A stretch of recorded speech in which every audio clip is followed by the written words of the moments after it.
This is an image of Stevo after he graduated high school. The earliest record that we, as the audience, have of Stevo adopting punk values, at least visually. He is dressed up as a punk, he has a dyed blue mohawk, and he looks like a bum. But something that you might notice is that his clothing looks expensive. A punk is supposed to be poor, right? Punks reject societal constructs that provide wealth. They're anarchists, according to Stevo.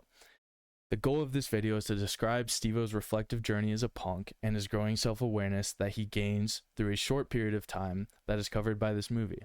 Stevo presents himself as a hardcore anarchist, but his lifestyle seems to be more of a performance. We're tracking his journey from a guy who hates posers to the realization that ultimately he is one. So I present to you the Trendy-Ass poser, Stevo's logical collapse.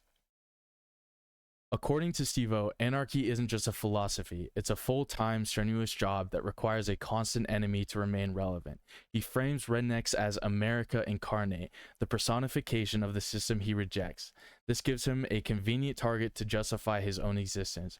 By jumping rednecks and later assaulting cops under the justification that the cops were rednecks, he treats violence as a way to feel alive in a world he claims is nothing but pain. However, the aggressive pursuit of authenticity is built on a foundation of irony. The movie shows a massive gap between his rhetoric and his reality. He lives a willingly impoverished lifestyle while draped in expensive clothing and bankrolled by a wealthy father. He isn't actually fighting the system. He's a pre-law student playing a character, overanalyzing everyone else's poser status to distract from the fact that his own rebellion is largely performative. The poser hypocrisy. Stevo's obsession with posers seems like a defensive wall he builds to protect his own ego. He got worked up over a guy wearing a British flag, fixating on the fashion of punk because he supposedly worried that's all he was. By overanalyzing the authenticity of everyone around him, he creates essentially an analytical smokescreen. If he's busy judging everyone else's patches or their British accent, he doesn't have to look in the mirror and see his own purple-haired uniform. This hypocrisy even becomes a moral safety net. He uses the phrase punk rock as an ethical shield to justify unethical behavior, like hooking up with Bob's girl. For Stevo, the label doesn't seem to be a commitment to anarchy. It's a convenient excuse to do whatever he wants while claiming a moral high ground that he hasn't actually earned.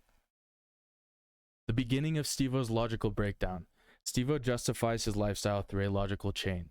He believes that difference leads to dispute, which inevitably leads to fighting. However, he also understands that fighting is just a quest for power, and power is the foundation of government, the very structure he claims to despise. This realization, quote, fucks him up, because it proves that his brand of chaos isn't actually freedom. It's just a primitive, disorganized system of governance, despite his purple hair and recurring no future trope.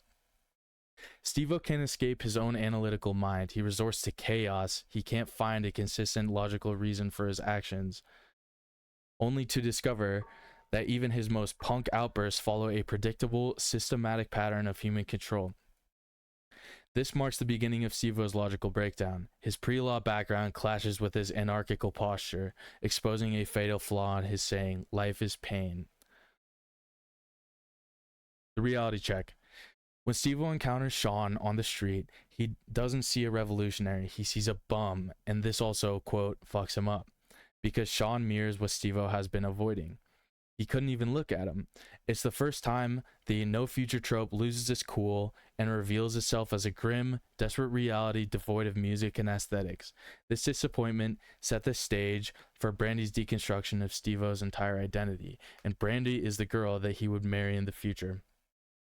Brandy picks him apart by exposing his punk look as nothing more than a fashion statement, a high-maintenance uniform that contradicts the very anarchy he preaches through the movie is performative.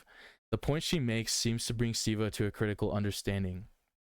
Rebellion is an internal state of mind. It's not something you can buy at a thrift store or dye into your hair. Brandy specifically states that rebellion happens in the mind. You can't create it, you just are that way.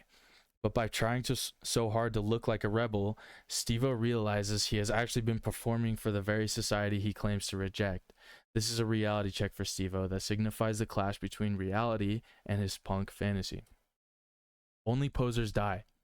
The death of Bob is essentially the straw that broke the camel's back. It was the finishing blow to Stevo's Stevo's carefully constructed world, exposing how fragile his punk identity really was. Bob wasn't just a friend, he was Stevo's anchor to this punk lifestyle. With Bob gone, the fantasy of their shared rebellion became very unreasonable all of a sudden. It was a two-man play, and the wingman just bit the dust. In his immediate grief, Stevo retreats into the only logic he has left, screaming, "Only posers die" at Bob's lifeless body. It was a gut-wrenching moment of denial, but you can tell that he understands the reality. His best friend is dead. By labeling Bob a poser for dying, he's desperately clinging to a hardcore ideology that has already failed him, trying to make sense of a tragedy that no amount of anarchy or punk rock logic can actually explain. When all is said and done, I was nothing more than a goddamn trendy-ass poser. Stevo's fantasy died with Bob. He was forced to confront the reality that the world didn't end as expected, and now he has to conform to society or truly become a bum. He realizes that standing on the outside looking like a bum isn't an act of rebellion. It's just a stationary performance. The final truth he lands on is that the ultimate punk move isn't wearing a uniform, but infiltrating the system to dismantle it from within. By heading to Harvard Law, he trades his leather jacket for a suit, deciding that he can do more damage as a lawyer than he ever could as a naive anarchist. He can finally admit to one thing he seemed to fear most: that for all his talk of anarchy and war, he was nothing more than a goddamn trendy-ass poser.